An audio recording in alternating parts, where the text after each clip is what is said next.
Hi everybody, this is a review video for third graders, chapter 11, question 11. Okay?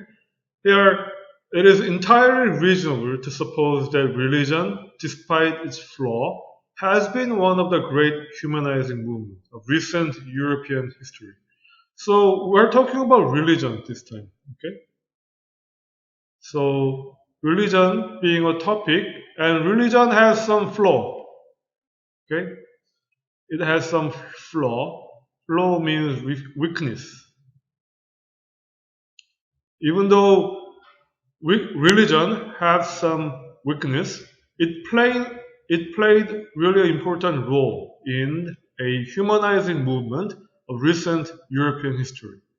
It was a religion, not secular thought, that advanced the view that nature is founded on a deep nationality. So here we are using emphasizing sentence. It was that. Okay? So it was that. So it was the religion, not the secular thought. Secular here explained below. Secular means worldly. Worldly. So it is not the worldly thought, it is a religion. Advanced view, the nature is founded on a deep rationality. So religion taught us that the universe, the nature, is founded on a deep rationality.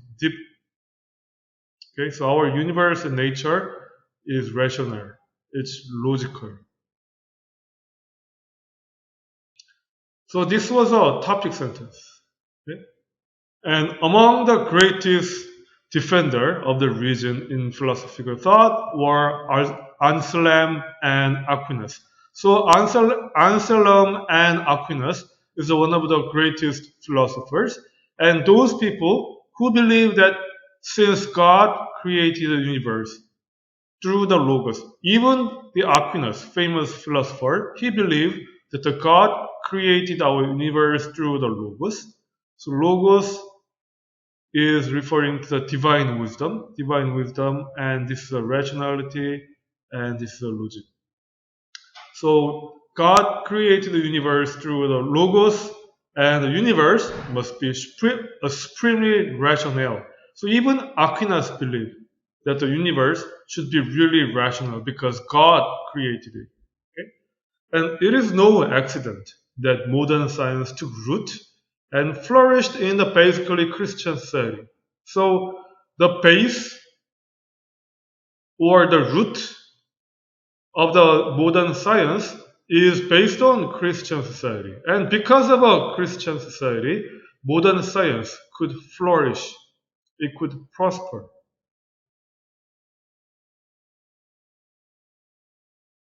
And Copernicus was a canon of the Catholic Church. So canon was also explained here, right? Member. So Copernicus is a scientist, also member of a Catholic Church. And Kepler studied the heavens, believing that they manifested the wisdom and beauty of God. So also Kepler believed that the heavens manifest means expressed. Kepler studied the heaven. Heaven means the planet in the sky. There are several planets in the sky like Moon or Mars or Venus, several planets. And Kepler studied them, and he believed that those bodies in the sky, bodies in the heaven, it expressed the wisdom and beauty of God. And Newton formulated the law of nature in the belief that the wise author of nature must have ordered the cosmos in accordance with the rational and comprehensible principles. Even Newton, when he formed the law of nature, when he made a law of nature, he believed that the God, the wise author of nature, God ordered cosmos. What God ordered cosmos here is the universe. God ordered the universe in accordance with rational and comprehensible principles. So universe and cosmos, it believed to have some kind of rational or comprehensible theory or principles. So these are the quite famous scientists, right? So we have Newton and Kepler and Copernicus, even the Aquinas and Anselm. All these scientists, they believe that God created our world, our universe, based on the rationality, based on the logos. And an important motivating force in science is the belief that there are comprehensible, elegant, mathematically beautiful laws in the nature. Therefore, even these famous scientists believe that the universe is created based on a beautiful law by God. There's got to be a force. There's got to be some kind of elegant and mathematically beautiful law in nature. It did not have to be that way. That way refer to universe or nature has one kind of a law, one kind of beautiful, elegant law, which we explain nature.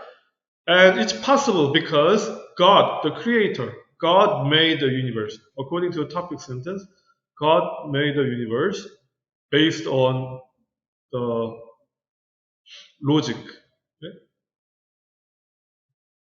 Based on the rationality.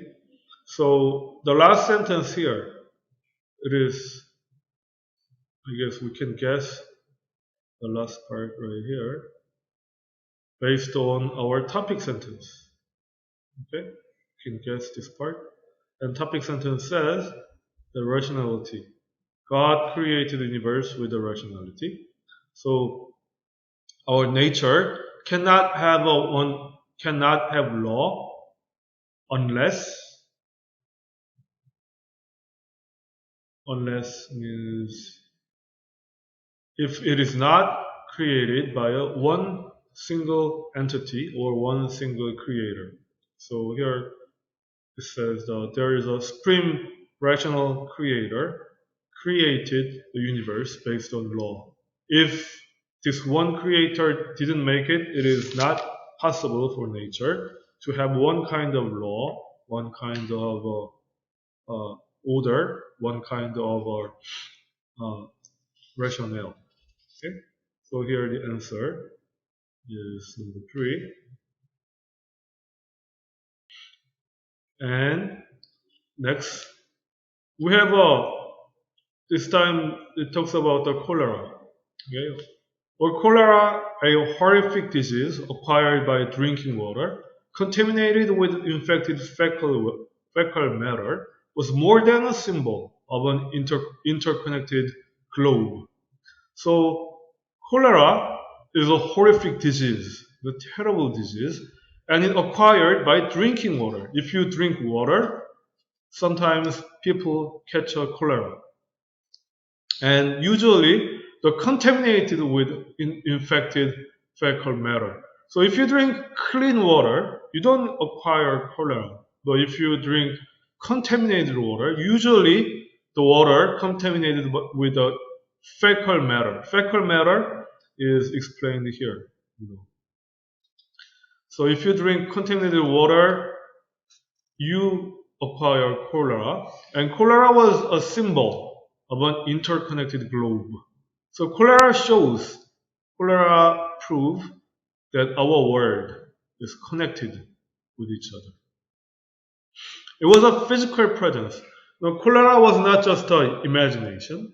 It really physically existed and it was threatening.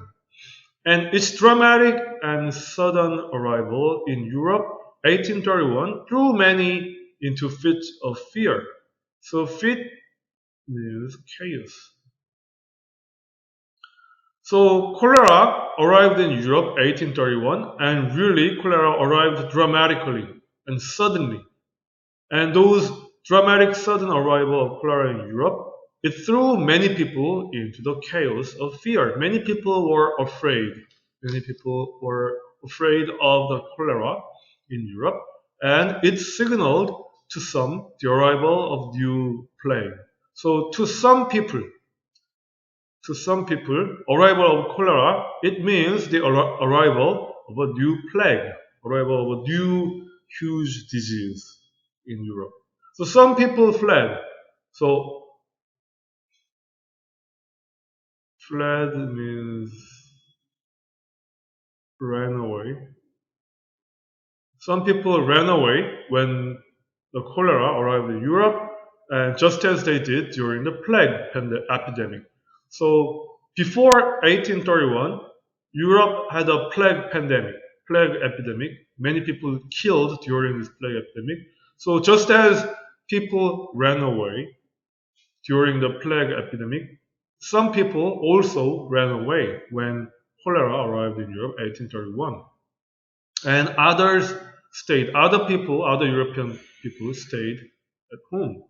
So fear of cholera, blank. So we have to guess what the story is here. And in 1831, as cholera made its way through Russia, anxious English awaited its arrival. So in 1831, cholera was traveling through Russia. So let's say roughly this is Russia and Britain.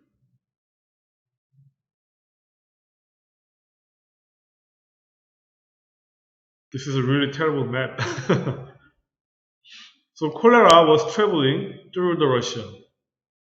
So when cholera made its way through Russia, anxious British awaited its arrival. People watched what is going on in Russia, and they watched that cholera is like really sweeping Russia, and British people saw it anxiously that the cholera is coming to Britain eventually. So they were English people awaited its arrival quite anxiously.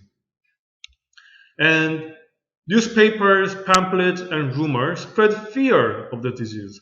So the newspapers and pamphlet and rumor of England, it spread fear of the cholera. So Dr. James Johnson, editor of Medical Review, cautioned the press in a letter to the Times. So James Johnson, he is the editor of the magazine Medical Review, and he wrote a letter. He wrote a letter to the newspaper The Times, and it says, "It will hardly be doubted that terrible malady, choleraphobia, rages at this moment." So rage also means that spread.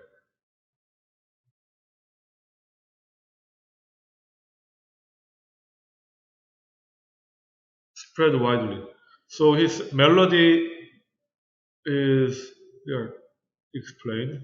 Dr. Johnson says that it is sure, it will hardly be doubted means it surely the fact that the terrible malady, choleraphobia, so the terrible choleraphobia spread widely at this moment in Europe. So here, if you look at the choleraphobia is not actual disease, okay? Phobia, it refers to fear, okay? So choleraphobia refers to fear. And actually the fear of cholera is really rages at this moment, spread widely in Europe and epidemically through every spot of the British Isle. So the fear of cholera is spread to the every single spot of British country. And the choleraphobia will frighten to death a far greater number of Britain.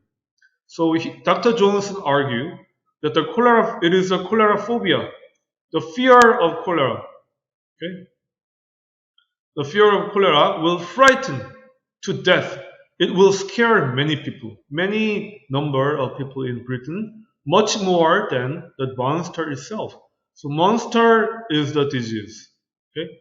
Monster is the disease, and monster is cholera. So what Dr. James Johnson is saying, that the fear of cholera is going to scare more people seriously than the monster itself will ever destroy by its actual presence. So it was the fear of cholera will harm more people than the cholera itself. So it was at the time, it's scaring people out of the proportion of actual threat.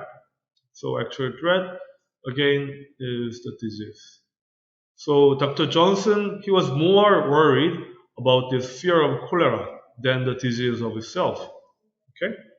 So here uh, we have a supporting part and we have a topic sentence later here.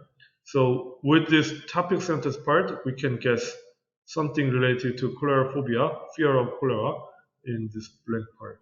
And correct one is here. Choleraphobia is frightening people far greater number of Britain than the monster itself.